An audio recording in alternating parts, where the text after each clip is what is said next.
오늘은요, 섬김은 영원하다라는 제목으로 말씀을 나누고자 합니다. 한번 따라해 보세요. 섬김은 영원하다. 섬김은 영원하다. TV에 보니까 자연인이라고 하는 TV 프로가 있더라고요. 이 프로는 세상을 떠나서 산속에 혼자 고독하게 사는 사람들을 찾아 그분의 삶을 취재하는 프로입니다. 언뜻 보기에는 참 재미없을 것 같죠? 근데 실제로 보면 이상하게도 계속 보게 됩니다. TV를 보는 내내 무슨 생각이 드냐면, 야, 정말 속 편하게 사는구나. 부럽다. 이런 생각이 자꾸 드는 거예요. 아무도 없는 산속에서 자연을 벗삼아 약초도 캐고, 또 그 뜨거운 여름에는 수정같이 맑은 물이 흘러내리는 계곡에 들어가서 샤워도 하고, 정말 편안하게 보이고 행복해 보이는 거죠. 그런데 중요한 것은 이분들이 어떻게 세상을 떠나서 산속에 들어가 혼자 살게 되느냐 이건데요. 그 원인이 뭐냐면 대부분이 이거예요. 사람들한테 상처받아서 온 거예요. 아니, 상처받은 정도가 아니라 아예 질려버린 거죠. 사람 때문에 너무나 힘든 거예요. 그래서 사람이 없는 곳에서 가서 살자. 그것 때문에 숲속에 왔다는 것입니다. 사람이 없는 곳에 가서 살면 뭐 신세를 질 이유도 없고, 사람들하고 엮일 필요도 없고, 마음 편하게 자연을 벗삼아 사는 거다. 행복하다. 이거죠. 그때 아나운서가 이런 질문을 합니다. 사람의 도움이 필요 없다고 하셨는데 혹시 아프시거나 다쳐서 누군가의 도움이 필요할 때가 있지 않겠습니까? 그때는 참 막막하시겠어요. 그러자 그분들이 이렇게 얘기해요. 글쎄, 그게 문제예요. 그게 좀 무서워요. 정말 인간은 혼자 살 수 있는 존재인가? 하나님은 사람을 창조하실 때에 혼자 살 수 있도록 창조하셨을까? 여러분, 우리가 어떤 문제를 직면했을 때에 그것을 풀어내는 가장 중요한 지혜의 첫걸음이 뭐냐면 하나님의 창조 원리가 무엇이냐를 보는 거예요. 하나님은 정말 사람이 혼자 살도록 하는 것이 가장 최선이라고 생각하셨는가? 여러분, 어떻게 생각하세요? 오늘 본문 말씀을 보면 우리 주님이 섬김에 대하여 말씀하고 계십니다. 세상 사람들은 권력을 추구하고 남들 위해 군림하는 것을 추구하지만 우리 그리스도인들은 예수님처럼 섬기는 삶을 살아야 한다고 말씀하고 계십니다. 그것이 하나님 나라에서 높아지는 비결이요, 그 섬김에 예수 그리스도의 십자가의 능력이 있다고 말씀하고 계십니다. 그래서 오늘은 특별히 섬김에 대해서 몇 가지 생각해 보기를 원합니다. 첫째로, 섬김 받는 법을 알아야 한다는 것입니다. 한번 따라해 보세요. 섬김 받는 법을 알아야 한다. 우리가 섬김에 대해서 생각할 때 가장 먼저 배워야 할 영적 지혜는 뭐냐면 바로 섬김을 하는 것이 아니고 섬김을 받는 법을 알아야 된다는 겁니다. 제가 병원에 잠깐 가게 되었는데요. 동네 병원에. 근데 길에서 뭔가를 찾고 계신 분을 봤어요. 뭐 어디를 찾는지 두리번 거리는 거예요. 그래서 제가 그분에게 가서 뭐 어디 찾으세요? 좀 도와드릴까요? 그랬더니 아니요, 괜찮아요 하면서 가버리는 거예요. 진료받고 나왔는데 그분이 여전히 두리번거리면서 뭔가를 찾고 있어요. 또 가서 물었어요. 아니, 뭐 찾고 계세요? 좀 도와드릴까요? 그랬더니 하는 말이 뭐 아파트 입구에 있는 상가를 찾는데 그 상가가 도무지 보이지 않는다는 거예요. 이야기를 잘 들어보니까 잘못 찾아왔어요. 아, 여기는요 현대 1차고요 2차는 다른 데 있습니다. 뭐 거기인 것 같은데 잘못 찾으신 것 같아요. 그러니까 그랬더니 아, 그렇군요. 제가 물었습니다. 아니, 아까 진작에 제가 물어봤을 때 물어보시면은 알려드렸을 텐데 왜 안 물어보셨냐고. 그랬더니 그분이 하는 말이 신세지기 싫어서요.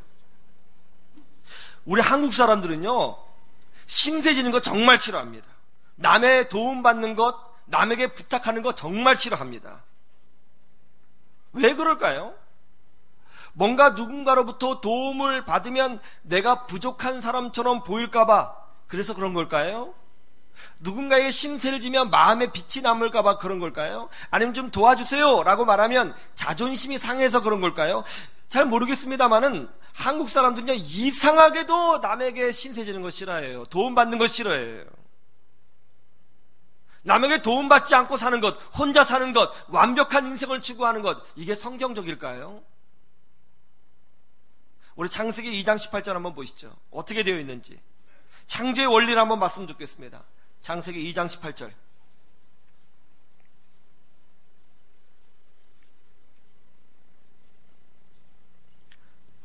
함께 볼까요? 창세기 2장 18절 시작. 여호와 하나님이 가라사대 사람의 독처하는 것이 좋지 못하니 내가 그를 위하여 돕는 배필을 지으리라 하시니라. 하나님이 아담을 위해서 여자를 창조하셨습니다. 그런데 여자를 창조하실 때 그 핵심이 뭐죠? 돕는 배필이에요. 이게 무슨 말이에요? 사람은 절대로 혼자 누군가의 도움이 없이 살 수 있는 존재로 창조되지 않았다는 것입니다. 하나님은 사람이요 홀로 살도록 만들지 않으셨어요. 하나님은 사람을 사회적 존재로 만드셨어요. 사람은 도움이 필요한 존재인 것입니다. 완벽하지 않습니다. 사람은 하나님이 아니에요. 전지전능하지 않습니다. 누군가의 도움이 필요합니다. 특별히 우리 인간은 하나님의 절대적인 도움이 필요한 존재인 것입니다. 우리의 생사화복을 주관하시는 분이 하나님이신 줄로 믿으시기를 축원합니다. 우리의 미래도 주관하시는 분도 하나님이시고요, 우리에게 좋은 날씨를 주시는 것도 하나님이시고요, 우리의 자녀를 지켜주시고 우리의 자녀의 인생길을 인도해 주시는 분도 하나님이신 것이십니다. 우리는 하나님 없이 살 수 없어요. 하나님 없이 복된 존재로 살 수 없는 것입니다. 우리의 모든 존재가 하나님에게 의존되어 있습니다. 하나님의 도움이 필요합니다. 이것을 아는 것이 잠언에서는 지혜의 근본이라고 말씀하고 있는 것입니다. 그런데 하나님은 우리를 도우실 때 직접적으로 우리를 도우실 수도 있지만 많은 경우에는 사람을 통해서 우리를 도우실 때가 많습니다. 그래서 우리는 누군가의 도움이 필요한 존재인 겁니다. 저는 그림을 참 못 그립니다. 웬만한 건 다 잘하거든요. 그림 못 그려요. 그래서 그런지 손재주가 별로 없습니다. 제가 옛날에 군대에서 바리깡으로 어떤 병사의 머리를 깎아 주었는데 그 사병이 한 달 동안 우울증 걸렸습니다. 전 그런 걸 잘 못해요. 네. 아니 남의 머리도 깎지 못하는데 제가 제 머리를 어떻게 처리할 수 있겠습니까? 근데 참 감사한 거는 그냥 미용실에 가면 국가에서 인증한 전문가가 내가 졸든지 말든지 알아서 아름답게 만들어줘요. 섬김을 받는 거죠. 저는 의술을 모릅니다. 그런데 몸이 아프면 병원에 가요. 그러면 의사분들이 제 몸을 알아서 다 치료해 줍니다. 섬김을 받는 거죠. 저는 건축을 모릅니다. 만약 알아서 집 짓고 살아라 그랬다면 저는 그날부터 우리 아내와 큰애, 둘째, 셋째를 데리고 동굴을 찾아다녔을 것입니다. 근데 감사하게도 건축을 잘 하시는 분들이 집을 지어줬습니다. 섬김을 받는 거죠. 이게 사회 구조의 원리예요. 하나님의 창조의 원리인 것입니다. 유아독존은 없어요. 누군가의 도움을 받으며 살아야 되는 것입니다.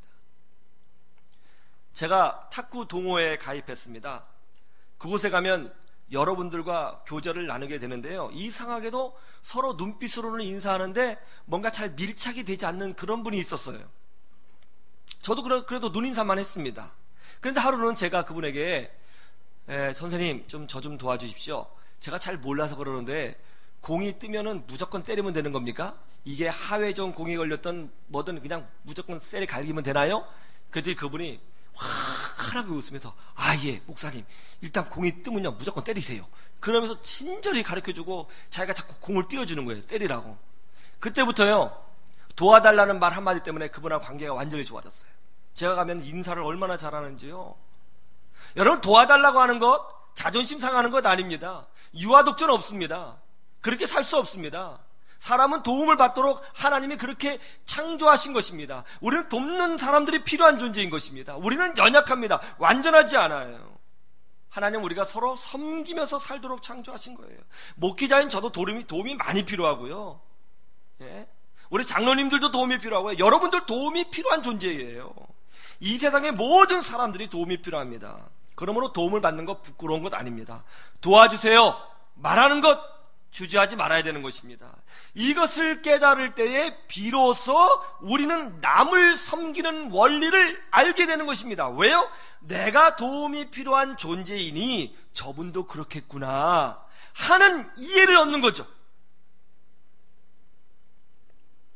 한국에서 제일 천재 중에 한 분이라고 여겨졌던 정근모 박사님, 이분이 20대에 미국에서 교수님이 되지 않았습니까? 정말 유아독존의 삶을 산 사람입니다. 남에게 뭐 아쉬운 소리 한마디 하지 않고 살았던 분이에요. 잘 나간 분이에요. 그런데 이분의 아들이 죽을 병에 걸려서 병원에 입원하게 되었습니다. 의사도 가망이 없다고 이야기합니다.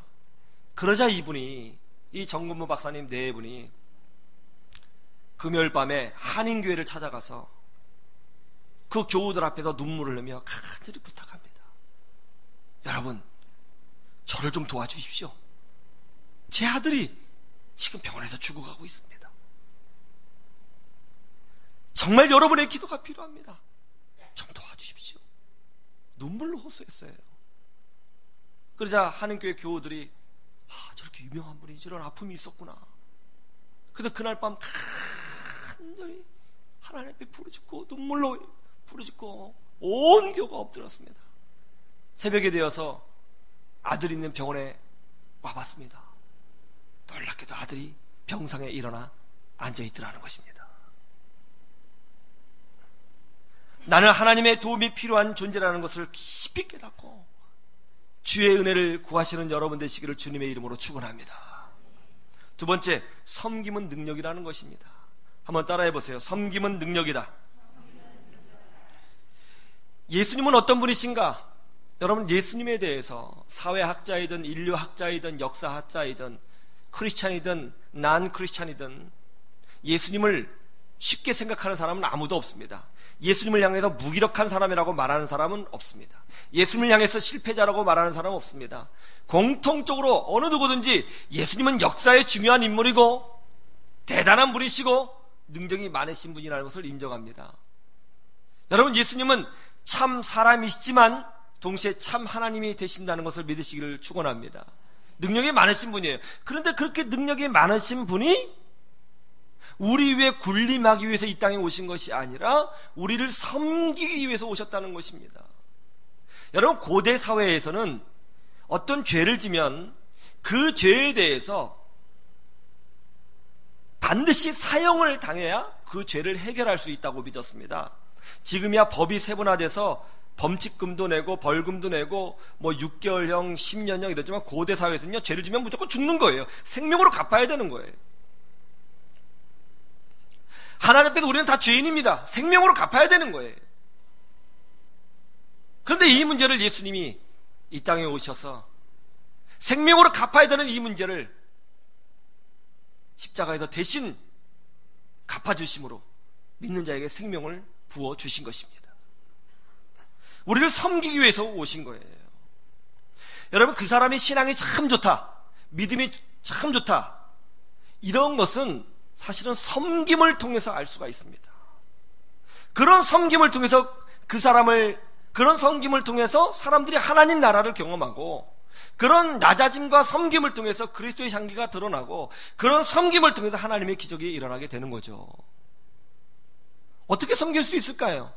우리는 예수 믿는 자로서 어떤 모양으로 섬길 수 있을까요? 가장 먼저는 말로 섬길 수가 있어요. 말로 섬기는 사람이 돼야 됩니다. 에베소 4장 29절에 이렇게 되어 있죠. 한번 찾아보세요. 에베소서 4장 29절. 에베소서 4장 29절.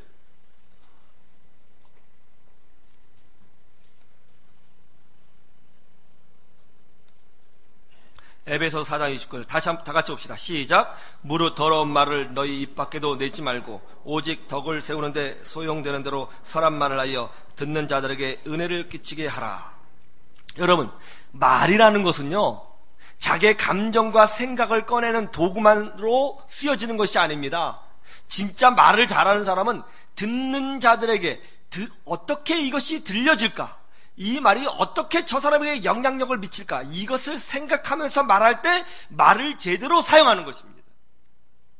우리는 선한 말로 은혜를 주는 사람이 돼야 되는 줄로 믿습니다. 여러분, 그 사람의 인격은요, 말에서 나오는 거예요. 말이 제일 중요합니다. 말이 거칠고 건방진 사람들이 있어요. 저는 그런 사람 딱 보면요, 속으로 제낍니다. 더 이상 말할 필요가 없는 사람이에요. 그럼 만나지도 않습니다. 대화도 하지 않아요. 내가 왜 그 사람 만나야 돼요? 말이 거칠고 아주 건방지고, 예? 저는 그런 사람 인격 믿지 않아요. 말에 그 사람의 인격이 들어있거든요. 그 사람의 삶이 들어있고요, 그 사람의 가치관이 들어있고요, 그 사람의 생각이 들어있어요. 말이 얼마나 중요해요. 그렇지 않습니까? 말 때문에 자살하고요, 말 때문에 희망을 잃고요, 말 때문에 부부싸움하고요, 말 때문에 이혼하고요, 말 때문에 주먹질하고요, 말 때문에 전쟁하는 거예요. 그런데 때로는 말 때문에 죽을 영혼이 살아나고요, 말 때문에 희망을 얻고요, 말 때문에 용기를 얻고요, 말 때문에 자살하려는 사람이 다시 한번 생명을 얻고요, 말 때문에 가정이 화목해지고요, 말 때문에 자녀들이 꿈과 비전을 갖는 거예요. 하나님은 세상을 창조하실 때 말씀으로 창조하셨습니다. 예수님이 이 땅에 오실 때에 말씀으로 오셨습니다. 우리 그리스도인들은 말의 중요성을 잊어버리면 안 됩니다. 우리는 말로 섬길 줄 알아야 되는 것입니다. 생각해 보세요. 내 말 한마디로 우리 자녀들이 희망을 얻고, 내 말 한마디로 교회가 행복해지고, 내 말 한마디로 사람들이 생명을 얻는다면 이것처럼 값지고 의미있고 중요한 일이 어디 있겠어요. 제가 고등학교 1학년 때 가정에 문제가 많았습니다. 가슴이 답답해서 점심시간에 교실 뒤편에 있는 벤치에 앉아 있었는데, 그때 교생 선생님들이 식사를 마치고 쭉 한 줄로 서서 지나가시는 거예요. 그때 저희 반 담당을 했던 한 교생 선생님이, 남자 선생님인데, 저를 딱 보시더니 제게 가까이 와서 저를 부르는 거예요. 기영아, 너 무슨 일 있니? 제가 아무 말도 안 하고 가만히 있었어요. 그러니까 조용히 내 옆에 딱 앉아서 먼 하늘을 바라보면서 내가 듣든지 말든지 그냥 이렇게 이야기하더라고요. 기영아, 비바람이 몰아친 다음에는 무지개가 꼭 뜬다더라. 기영이 인생도 그럴 거야. 힘내. 근데 조용히 일어나 가시는 거예요. 제가 그분 뒷모습을 봤는데요, 정말 따뜻해 보였어요. 멋있더라고요. 또 우리는 기도로 섬길 수 있습니다. 우리 주변에 기도가 필요한 분이 많이 있습니다. 여러분, 기도에는 실제적인 능력이 있음을 믿습니다. 기도 자체가 능력이 있어서가 아니라 우리의 기도를 들으시는 하나님이 전능하신 분이시기 때문에 기도에 능력이 있는 거예요. 전 통일부 장관이었던 김하중 장로님, 이분은 하루에 3시간에서 4시간씩 꼭 기도하신다고 합니다. 그 이유는 뭐냐면, 이렇게 오랫동안 기도하게 된 이유는 뭐냐면, 처음엔 그러지 않았는데 주변 사람들이 자꾸 기도 부탁을 하더라는 거예요. 그래서 그 기도 부탁을 수첩에 적고 그분을 위해서 기도하다 보니까 한 분, 두 분 막 늘어나잖아요. 그러니까 시간이 분량이 늘어나게 된 거예요. 근데 오랫동안 기도를 하다 보니까 놀라운 게 뭐냐면, 사람들이 연락을 준대요. 장로님, 응답 받았어요. 그런 은혜를 체험해요. 그리고 더 놀라운 건 뭐냐면, 그렇게 다른 사람들을 위해서 오랫동안 중보 기도를 하다 보니까 자신의 영성이 깊어지는 거죠. 그리고 하나님의 뜻을 분별할 수 있는 지혜를 얻게 되는 거죠. 그래서 국정 일을 하는데도, 중국과의 관계를 회복하는데도 하나님이 주시는 지혜로 그 문제를 했더니 해결이 되더라는 것입니다. 섬김이 능력이라는 것을 믿으시기를 주님의 이름으로 축원합니다. 또 우리는 재능과 봉사로, 또 물질로 섬길 수 있습니다. 그런데 이렇게 섬기고 기도하면 치유의 기적이 일어나고 회복의 기적도 함께 일어나게 되는 것입니다. 어떤 회사원이 우울증에 빠졌습니다. 자살 충동에 시달렸습니다. 이 회사원이 담임 목사님을 찾아갔습니다. 목사님, 제가 요즘 이상합니다. 살고 싶지가 않습니다. 살아야 될 이유를 못 찾겠습니다. 목사님, 제가 왜 살아야 되는지 그 이유를 좀 말씀해 주십시오. 전 도무지 지금 답답해서 살아야 될 이유를 하나도 찾지 못하겠습니다. 그러자 목사님이, 그래요? 그럼 기왕 죽을 인생 2달간만 나를 도와주시고 그 다음에 죽으세요. 그 다음에 결정을 하십시오. 2달간만 나를 도와주십시오. 목사님, 제가 뭘 도와드릴까요? 잔말 말고 내일 월요일 새벽 5시에 교회로 오세요. 우리가 어디 갈 데가 있습니다. 목사님이 그분을 데리고 새벽 5시에 로스앤젤레스 다운타운에 들어갑니다. 로스앤젤레스 다운타운에 사회복지 시설에 갔어요. 그 시설에 가니까요, 그 LA 지역에 있는 노숙자들이 아침 모닝빵을 받기 위해서 400m, 500m 줄을 쫙 서 있는 거예요. 냄새가 그런 냄새가 없어요. 오줌 냄새, 노숙자 냄새, 밤에 무엇을 했는지 몸에 음식물도 묻어 있고 다 더럽고 너무 절망적이에요. 그 사람들이 줄을 쫙 서 있어요. 거기서 목사님이 그 회사원을 빵을 나눠주도록 시켰습니다. 2달간만 봉사하세요. 빵을 나눠줬어요. 그러자 그들이 그냥 하얀 이빨을 씩 드러내면서 빵을 받고 그렇게 좋아해요. 2달 뒤에 그 회사원이 다시 목사님 찾아왔습니다. 목사님, 저 더 살고 싶어졌습니다. 저 더 살아야 되겠습니다. 살아야 될 이유가 있습니다. 제가 그분들에게 빵을 나눠주는데 저를 보고 하얗게 웃으면서 그렇게 좋아합니다. 나 같은 사람이 그 사람 섬겨주는데 어떤 사람은 고맙다고 연신 10번, 5번 이야기해 줍니다. 객관적으로 보면 저는 집도 있고 아내도 있고 자녀도 있고 직장도 있고 이 사람보다 훨씬 더 좋은 조건에 살고 있는데, 그리고 내가 누군가를 도와줄 수 있는 그런 입장에 있는데 제가 잘못 생각한 것 같습니다. 저는 새벽에 나가 빵을 나눠주는 건 너무 즐겁습니다. 목사님, 좀 살고 싶습니다. 제가 더 잘 살 수 있도록 기도해 주십시오. 그렇게 고백을 했다고 합니다. 여러분, 섬김의 치유의 능력이 있습니다. 섬김은 하나님이 주신 축복의 통로인 것입니다. 섬김에 하나님의 나라가 임하는 것입니다.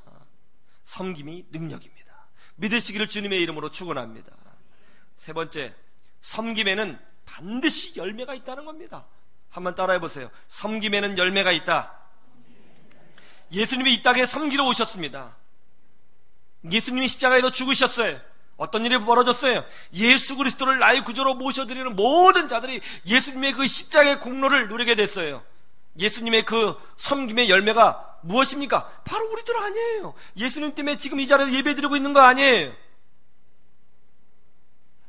여러분, 혹시 이레나 샌들러라고 하는 분을 아세요? 이레나 샌들러? 이분이 폴란드 간호사인데요, 2차 세계대전 당시에 유태인 어린이들 4살, 5살, 6살, 7살 된 유태인 아이들을 무려 2,500명이나 구원한 분입니다. 이분이 여자 쉰들러 리스트라고 하는 별명을 가지고 있습니다. 1939년 독일 나치가 폴란드를 침공했습니다. 그리고 나치는 폴란드 내에 있는 모든 유태인들을 잡아서 수용소에 가두었습니다. 그리고 학살하기 시작했습니다. 그런데 수용소에는 어른만 있었던 것이 아니에요. 4살, 3살, 5살, 6살, 7살 철모른 애들도 많이 있었어요. 당시 수용소 간호사로 일했던 이레나 샌들러는 아이들이 죽는 것을 가만히 보고만 있을 수 없었습니다. 그래서 이분이 밤에 퇴근할 때에 애들을 숨겨서 1명, 2명 빼내기 시작했습니다. 음식물 쓰레기 더미 속에 그 조그만 애를 감춰서 빼오고, 사람이 죽으면 관이 나가잖아요. 그러면 관짝에 시체가 있을 텐데 시체 밑에 애들 2-3명 숨겨서 빼오고, 그 2,500명을 빼온 거예요. 걸리면 죽는 거죠. 그리고 혹시 몰라서 이 아이들을 빼냈을 때 이름하고 감춰둔 주소를 다 적어놨습니다. 보관해놨어요. 외울 수가 없으니까 말이죠. 걸렸습니다. 고문을 당하기 시작했습니다. 아주 극심한 고문을 당했습니다. 가랭이가 찢어지는 고통을 당했습니다. 그 이름하고 주소를 대라고 협박을 하면서 극심한 고문을 가했어요. 입 열지 않았습니다. 차라리 날 죽이십시오. 나는 죽어도 그 아이들 어디 있는지 말 못합니다. 사형 선고를 언도받고 그 다음날 죽을 날이 되었는데요, 이게 놀라운 하나님의 기적이 일어났어요. 내일이면 죽는데 그날 밤에 폴란드 독립군이 이 수용소를 습격했습니다. 그래가지고 이 여인이 극적으로 탈출하게 됐어요. 전쟁이 끝난 후에 평범하게 살았습니다. 결혼해서 애도 낳고 평범하게 살았어요. 그러다가 2007년에 최근의 일이죠. 이 이레나 샌들러의 공로가 밝혀지게 됐습니다. 폴란드가 발칵 뒤집어졌어요. 우리나라에 이런 분이 있었느냐? 그리고 역사적 사료들을 모으기 시작했습니다. 폴란드에서는 이레나 샌들러 이분을 노벨상 후보로 추천했습니다. 그런데 아쉽게도 노벨 평화상을 받지는 못했습니다. 기자들이 와서 이레나 샌들러에게 질문했습니다. 참 안타깝습니다. 노벨상을 받지 못하셔서 참 아쉬웠을 텐데요. 그래도 우리는 선생님을 존경합니다. 그러자 이레나 샌들러가 이렇게 얘기합니다. 저는 하나도 아쉽지 않습니다. 그 2,500명의 아이들이 저에게 상급이고 열매입니다. 요즘에는 그 아이들의 자녀들뿐만이 아니라 손자들도 저를 찾아와서 고맙다고 얘기합니다. 저는 아주 행복합니다. 이레나 샌들러는요 92세에 이르기로 하나님의 부름을 받았습니다. 여러분, 섬김은요 그냥 없어지는 게 아니에요. 누군가를 섬기는 것은 반드시 흔적이 남고 그 섬김은 열매를 남기게 되어 있습니다. 그래서 사실은 섬김은 노동이 아니고 축복이고요. 섬김은 손해를 보는 것이 아니라 능력의 기회이고요. 섬김은요 은혜의 통로이고요. 섬김에는요 하나님의 능력이 나타나게 되어 있는 것입니다. 그리고 반드시 열매가 나타납니다. 영적 무기력증에 빠진 분이 계십니까? 섬겨 보십시오. 살아나게 되어 있습니다. 인생에 재미가 없어요? 섬겨 보십시오. 삶의 재미가 생기는 것입니다. 영적으로 방황하고 있습니까? 섬겨 보십시오. 그러면 하나님의 능력을 체험하게 되어 있는 것입니다. 예수님처럼 섬기는 사람 되기를 주님의 이름으로 축원합니다. 그래서 낮은 자를 높이시고 가난한 자를 부하게 하시고 절망을 희망으로 바꿔주시는 하나님 나라의 그 은혜와 복을 여러분 다 누리시기를 주님의 이름으로 축원합니다.